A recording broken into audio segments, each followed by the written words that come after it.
इस मंथ से पहले तक मैंने मार्वल की जो लास्ट मूवी देखी थी वो थी Endgame, Tony Stark did that thing. उसके बाद मैंने कोई मूवी नहीं देखी, बट मैंने सुना कि जो भी मूवी आई मार्वल की मेजर ऑफ देम फ्लॉप हो गई। बोले तो मार्वल का डाउनफॉल शुरू हो गया था उसके बाद से, बट हाँ मैंने सुना था उसके बाद लोकी सीजन 2 आया था जो लोगों को काफी पसंद आया था। अब मैंने ऐसे क्यों बोला कि इस मंथ के पहले से मैंने लास्ट मार्वल मूवी देखी थी, वो इसलिए बिकॉज रिसेंटली मैं डेडपूल एंड वुल्वरीन देख के आया, और डेडपूल की जो फोर्थ वॉल ब्रेक करने वाली चीज है ना वो अलग ही हिट करती है। लाइक एक सीन के अंदर वो बोलता है कि ये समझने के लिए हमें पीछे जाना पड़ेगा, और कैमरा उसके बम पे चला जाता है पीछे। बट हाँ डेडपूल की मार्वल में एंट्री होना, और डेडपूल खुद को मार्वल का जीसस बुलाता है, लाइक मैं मार्वल बचाने आया हूँ, जो मेरे ऐसे लाइट मार्वल फैंस को देख काफी अच्छा लगा। Okay bro you can do it, दिख रहा है मुझे तुझे में है वो पोटेंशियल। बट लिटरली उसकी मूवी के रिलीज के 2 दिन बाद Marvel is like Deadpool you got it, तू है हमारा Jesus, but let us introduce you to our Marvel's god Robert Downey junior. एक बैटमैन की मूवी की बहुत फेमस है, तो सबने सुना ही होगा, You either die a hero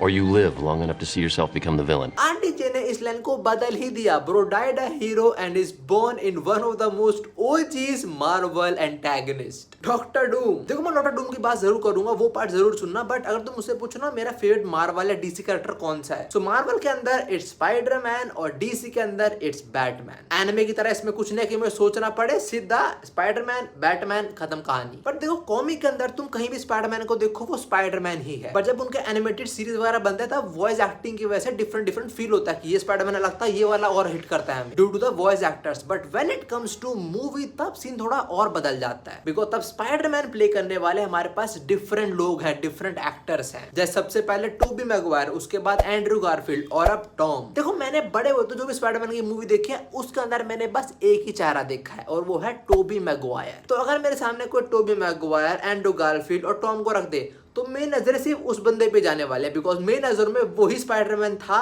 है और रहेगा। मैं एंड्रू गारफील्ड और टॉम को बेकार नहीं बोल रहा हूँ, उन्होंने जो मूवी बनाई है वो भी सुपर हिट गई है, बट पर्सनल चीज बोल तो मेरी चीज, पर्सनल चीज मेरे लिए वही बेस्ट है। टोबी मैगवायर की एक और खासियत है, he got the bully Maguire thing. अब देखो मैं कॉमिक बुक वगैरह की बात करूँ so it's Spiderman, but movie के अंदर मेरा फेवरेट वाला तो रहा नहीं। तो मूवी के अंदर कुछ टाइम पहले से, लाइक काफी टाइम पहले से मान लो तुम, मेरा एक फेवरेट कैरेक्टर है मार्वल के अंदर जो है that dude, not Thanos, iron man. Iron man ना मेरे को बहुत ज्यादा बैटमैन वाली वाइब देता है कि लाइक रिच एंड इंटेलिजेंट, पर ना दोनों की आइडियोलॉजीज थोड़ी डिफरेंट है। एंड ऑल्सो आयरन मैन का मरना एक बहुत बड़ा रीजन था कि मेरा भी लाइक मन सा उठ गया था कि अब अवेंजर्स यार वो हिट नहीं देगा मुझे, लाइक वो वाली किक नहीं मिलेगी हमें उसके अंदर। बट रिसेंटली मैंने डेडपूल देखा, मुझे काफी अच्छा लगा, और लिटरली 2 दिन बाद RDJ is back as Dr. Doom. I'm really happy कि Marvel RDJ को ले आया, बट पता है बेस्ट पार्ट क्या है? He is back as Dr. Doom. Now I don't know तुमने कार्टून शो देखा है नहीं देखा है, पर बड़े होते मैं और भाई ने बहुत देखा है वो शो, जिसके अंदर अवेंजर्स, फैंटास्टिक फोर, लोगन, वुल्वरीन, मतलब सारे म्यूटेंट वगैरह जो भी मार्वल साइड के कैरेक्टर्स है कॉमिक जो होते हैं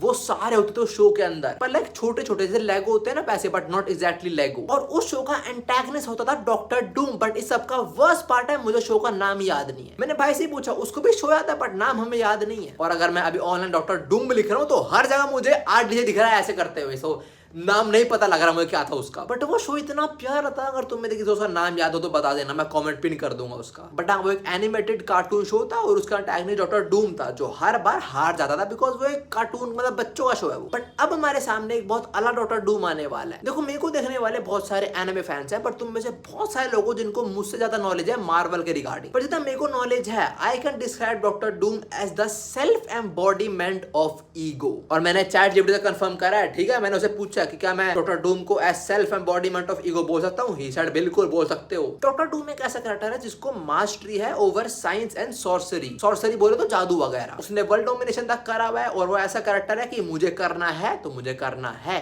और अब बहुत मजा आएगा जब हम एक ऐसे कैरेक्टर को देखेंगे अवेंजर्स के अगेंस्ट। सबसे मजा आएगा जब स्पाइडरमैन लड़ने जाएगा डॉक्टर डूम से। डॉक्टर डूम उसने मास्क उतारा, पापा यार जो सब होएगा वो सब हम देखेंगे 2026 और 27 के अंदर। तो जितना मैंने पढ़ा था अवेंजर्स की 2 मूवी आने वाली है इन 2 साल ही, और शायद इन 2 साल के अंदर हम डॉक्टर डूम को देख ले। बड़ा होमीज ये वीडियो इतनी थी, और ये थे मेरे कुछ thoughts and opinion on RDJ returning as doctor Doom. I know मैं मार्वल डीसी इतना फॉलो नहीं करता, बट कुछ कैरेक्टर्स हैं जो मुझे काफी पसंद हैं, उनके बारे में बात करना इस चैनल पे मुझे पसंद है।